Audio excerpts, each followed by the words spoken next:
हामी चाहिँ मेरो छोरा मार्पिन गिरीको 2082 साल असोज 16 गते विजया दशमी टिकाको सहित पारेर फर्स्ट टाइम कपाल काट्न लागेका छौँ।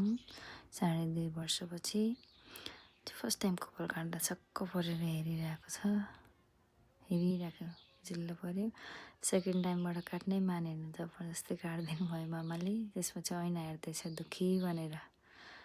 यो चाहिँ सुरुमा मिलाउँदाखेरिकै फोटो हाले बिचमा। अनि टिका लाउन रेडी भयो मार्पिन टक्क। मामालाई टिका लगाइदिनु हुँदैछ। टिभी खोलेको खुलै कस्तो क्युट देखेको टिका लगाएपछि। पैसा गन्दैछ सानो दक्षिणा हेरेर। त्यसपछि दिदीको पालो टिका लगाउने। अब बुनुको पालो कति क्युट। अब गिफ्ट लिने टर्न। वाह ला दिदी पनि कस्तो क्युट देखेको है। अब फुपू दिदीको पालो। अनि हामी 3 जना र भाइसँगै ग्रुपबाट मामा भान्जा मेरो पुन्टु क्युट सानो